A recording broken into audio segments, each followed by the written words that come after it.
Ya, ada masih di kabar khusus, pemirsa, sejumlah pemerintah daerah ini mengambil keputusan untuk merubahkan aktivitas belajar mengajar dari tingkat PAUD hingga SMA, bahkan perguruan tinggi.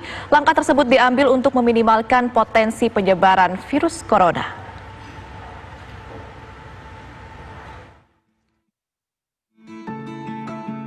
Sekolah-sekolah di berbagai daerah di Indonesia diliburkan guna mencegah penularan dan penyebaran lebih luas virus corona atau COVID-19.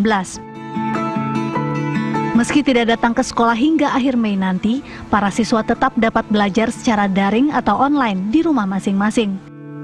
Anak-anak yang diliburkan tetap menerima tugas setiap harinya dari sekolah masing-masing. Diharapkan dengan adanya kegiatan belajar di rumah, anak-anak tetap beraktivitas seperti di sekolah dan tidak tertinggal kurikulum pelajaran. Meski masih berinteraksi secara daring, nyatanya masih banyak murid yang merindukan belajar dan bertemu teman-temannya di sekolah. Hal serupa dirasakan oleh para guru yang kini tidak lagi bisa langsung melakukan proses belajar mengajar dengan bertatap muka. Seperti pesan voice notes yang dikirimkan oleh seorang guru di Bogor untuk memotivasi anak didiknya yang kini tidak lagi bisa berinteraksi langsung. Assalamualaikum warahmatullahi wabarakatuh. Anak-anak kelas 4C dan para orang tua siswa kelas 4C. Apa kabar? Anak-anak, bagaimana belajar kalian? Anak-anak, dari mulai Adelia sampai Zahra Syafa, penyebaran pandemi virus corona atau COVID-19 di Indonesia membuat banyak sekolah menghentikan proses pembelajaran tatap muka. Sebagai gantinya, pembelajaran dilakukan jarak jauh.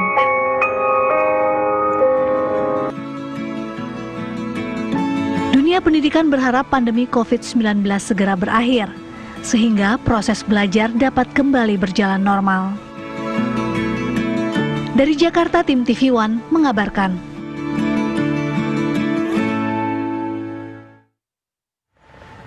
Ya, sudah sekitar 1 bulan lamanya kegiatan belajar mengajar di sekolah terpaksa dihentikan seiring dengan penyebaran virus corona. Aktivitas belajar pun kini harus dilakukan di rumah dengan memanfaatkan media online. Lantas bagaimana suka duka proses belajar mengajar secara online yang kini harus dijalani? Kita akan bergabung dengan Ibu Yulianti, ini seorang guru sekolah dasar di Bogor, Jawa Barat. Selamat pagi Ibu Yuli. Selamat pagi Mbak. Ya, selamat pagi Ibu. Semoga sehat-sehat terus ya Bu ya. Ibu. Amin, amin. Ini kalau untuk Ibu Yuli sendiri sudah mulai memberlakukan belajar secara online, ini sudah sejak kapan Bu? Itu sudah dari pertama Mbak. Itu bukan libur ya. Jadi sekolah di rumah gitu kan, pembelajaran di rumah. Jadi di situ kita mengambil cara ya agar anak bisa terus belajar, kita melakukan pembelajaran jarak jauh dengan fasilitas internet atau pembelajaran daring gitu ke dalam jaringan seperti itu. Ya, itu udah berapa lama Bu kurun waktunya? Sebulan udah ada Bu berarti ya? 1 bulan Mbak. 1 bulan. Iya. Dan untuk kedepannya masih akan terus dilakukan sampai kurun waktu yang belum ditentukan berarti Bu ya? Betul Mbak, seperti itu. Ini kira-kira Bu, ini kan sudah 1 bulan ini Bu mengajar secara online kepada murid-muridnya di rumah nih. Kira-kira suka dukanya seperti apa sih Bu pengalamannya yang mungkin bisa Ibu ceritakan, bisa Ibu bagikan Bu? Betul. Jadi suka yang saya rasakan itu ya begitupun dengan para orang tua siswa ya Mbak ya. Saya sebagai guru sukanya mungkin lebih banyak lebih intens waktu dengan keluarga gitu kan, yang lebih banyak waktunya bisa berkumpul di rumah. Kemudian dengan WFH seperti ini saya pun bisa melakukan hobi-hobi yang sempat tertunda. Nah, kemudian untuk yang dukanya, biasa saya untuk mengajar itu interaksi langsung dengan anak-anak.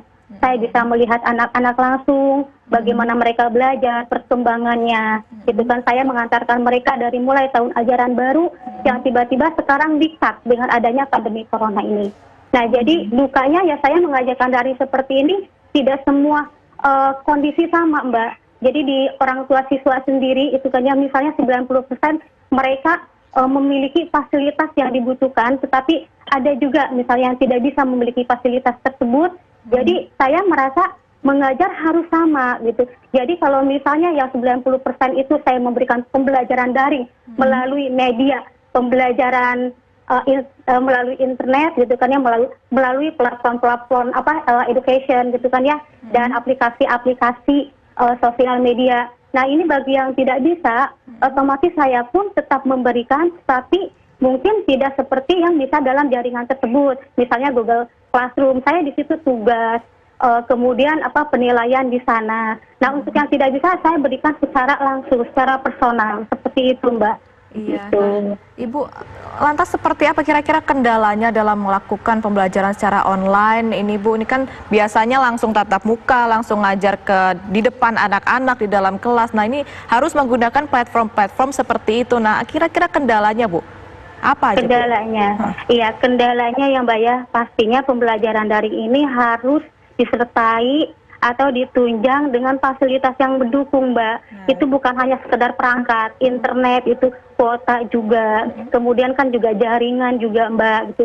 Seperti misalnya saya mengadakan untuk seperti pembelajarannya saya sampaikan melalui platform education gitu kan ya, di situ saya sampaikan materi misalnya untuk hari ini. Kemudian untuk yang seperti penugasan, saya adakan kuisis itu 1 minggu sekali gitu kan ya. Ya itu kendalanya Mbak, kalau misalnya sudah tidak bisa masuk, tidak bisa gabung gitu kan ya.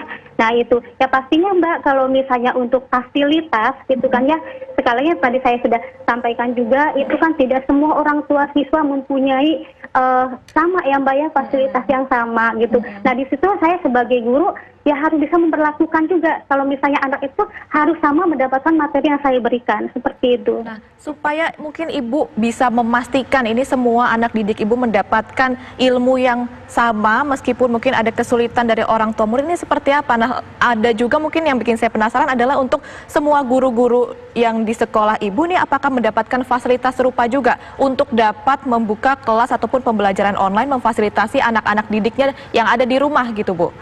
Ya, alhamdulillah sejauh ini yang saya terima kabar sudah ada yang menggunakan juga Mbak, gitu kan ya. Nah, jadi di situ kita bisa tahu kesulitan anak-anak, ada forum Mbak, forum khusus gitu kan ya. Ada juga guru yang sampai ibaratnya ada grup WA guru dengan anak. Kalau saya karena masih kelas 4 anak-anak, jadi saya tidak memperlakukan untuk gabung di grup WA saya dengan anak, karena kan masih di bawah umur, saya merasa seperti itu. Ada juga di Google Classroom itu kan forum ya Mbak ya. Nah anak di situ bisa menceritakan kesulitannya, bertanya, ataupun anak ada yang secara langsung bertanya pada saya lewat WA. Bila mana sudah disampaikan anaknya, misalnya belum mengerti ya saya sampaikan kepada orang tuanya untuk disampaikan kembali ke anaknya, seperti itu. Iya Ibu, kalau begitu artinya Ibu Yuli ini harus ekstra lebih mengeluarkan biaya lebih juga begitu ya, untuk sebutlah beli kuota, beli data internet, pulsa, begitu ya Bu ya, berarti ya Bu ya? Ya resiko Mbak, berarti kan kita sebagai guru gitu, sebagai orang tua juga harus siap ya Mbak ya, maksudnya dengan kondisi seperti ini kita harus menyesuaikan diri gitu. Jadi kita juga harus menerima perubahan yang ada dengan cara kita mengikuti gitu kan ya, harusnya seperti apa, jangan sampai ibaratnya dengan kondisi seperti ini ritme belajar anak malah jadi tidak ada gitu. Libur sekolah bukan berarti, maksudnya libur sama masa darurat pandemi corona ini bukan berarti anak libur kehilangan belajar. Nah jadi anak-anak tetap memberikan tetap melaksanakan seperti biasa pembelajaran, dapat materi dari guru gitu kan, mengerjakan tugas yang diberikan. Dan tidak lupa juga karena ini sedang pandemi corona gitu kan ya, guru juga selalu menasehati untuk mematuhi protokol kesehatan gitu kan, untuk tetap betul Mbak, betul, untuk tetap di rumah gitu kan ya, jangan sampai ibaratnya pandemi corona ini jadi yang tadinya niat kita memutuskan rantai wabah penyakit itu gitu kan ya, anak tidak patuh dengan protokol kesehatan yang dianjurkan pemerintah, ya percuma saja Mbak. Pihak guru berarti ya, oleh guru juga dikasih tahu terus. Nah Bu, lalu supaya ini anak-anak bisa tetap betah nih belajar di depan laptop nih, supaya bisa terus-terusan nggak bosan, ini kira-kira kiat-kiatnya seperti apa aja sih Ibu? Ya intinya memberikan materi daring tidak monoton Mbak, gitu ya. Nah jadi kan Iya, sejauh ini saya ke anak maksudnya tidak terlalu menekankan ya. Jadi anak untuk selalu belajar secara kognitif, secara ilmu pengetahuan. Tetapi kita juga harus menilai secara afektif, memberikan tugas-tugas yang berranah afektif dengan psikomotorik gitu kan ya. Misalnya saya menugaskan ke anak-anak mengenai pandemi corona ini, anak bisa di situ menggambar tetapi disertakan cerita, Mbak. Gitu kan ya. Nah, kemudian ada kuisis juga di mana anak itu seperti berlomba gitu kan ya. Itu juga mengenai tema corona juga gitu kan ya. Nah, kemudian waktu pas kemarin itu gitu. Jadi anak juga ada pengalamannya, Mbak, gitu kan ya, mengenai selama mereka belajar di rumah itu seperti apa gitu kan ya.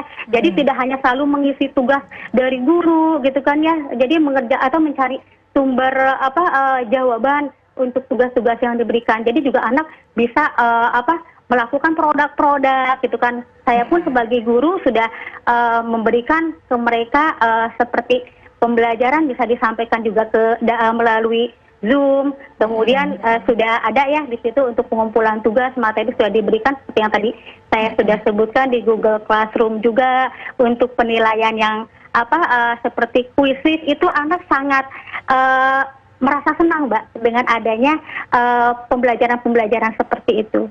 Iya, Ibu. Ini artinya dengan adanya pandemi corona ini juga dijadikan menjadi salah satu materi pembelajaran secara online ini ya, Bu ya. Tentu saya dengan materi ataupun cara interaktif gitu, Ibu ya, untuk anak-anak ini, Bu. Betul sekali, Mbak. Gitu. Nah, Bu, tapi sampai saat ini kan sudah berjalan 1 bulan, Ibu. Kira-kira udah ada belum anak didik Ibu mungkin yang lewat orang tuanya menghubungi Ibu Yuli ini udah mulai bosen, udah mulai minta ke sekolah lagi, belajar di sekolah, atau mungkin mayoritas dari mereka meskipun masih SD ini sudah mengerti begitu kalau mereka tidak boleh untuk keluar rumah, harus belajar dari rumah menggunakan media-media online, pakai laptop seperti itu, Bu? Iya, begini, Mbak. Jadi kadang waktu beberapa hari ya mungkin sampai saat ini anak mengirimkan tulisan. Ibu, aku kangen dengan ibu. Ibu, aku kangen ingin ke sekolah. Ibu, kan kapan kita ke sekolah lagi? Sampai itu saya terenyuh ya, Mbak ya. Saya sedih gitu kan melihat kondisi seperti itu. Itu kita juga tidak menyangka akan seperti ini gitu kan ya. Yang tadinya masuk misalnya ditargetkan 2 minggu kita akan masuk, ditambah lagi karena kan emang situasinya seperti ini gitu kan. Jadi saya sering sekali mendapat kadang video gitu kan ya. Itu sampai bilang, Bu Yuli, I miss you, seperti itu gitu. Itu catatan-catatan anak-anak justru memberikan semangat pada saya, Mbak, seperti itu. Ini juga mungkin saling berbalas voice note gitu, Bu ya, kan Ibu juga memberikan voice note. Nah, Ibu, mungkin pertanyaan terakhir dari saya. Ini apa yang ingin Ibu berikan, pesankan kepada seluruh siswa yang saat ini harus belajar di rumah nih, Bu? Seperti apa, Bu? Baik, untuk anak-anak siswa-siswi di Indonesia dengan keadaan seperti ini, bukan berarti kalian kehilangan ritme belajar kalian. Kalian harus terus semangat belajar, terus bekerja, terus melakukan yang terbaik, hal-hal yang positif, berdoa, beribadah, jangan lupa.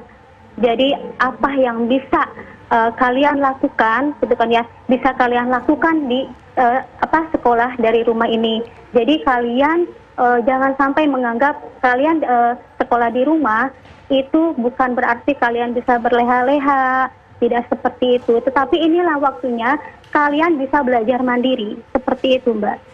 Baik, terima kasih banyak kalau begitu Ibu Yulianti. Ini teruslah mengajar begitu, Bu ya, untuk seluruh siswa-siswi di Indonesia, khususnya murid-murid Ibu. Selamat bekerja kembali dan selalu menjaga kesehatan Ibu Yuli.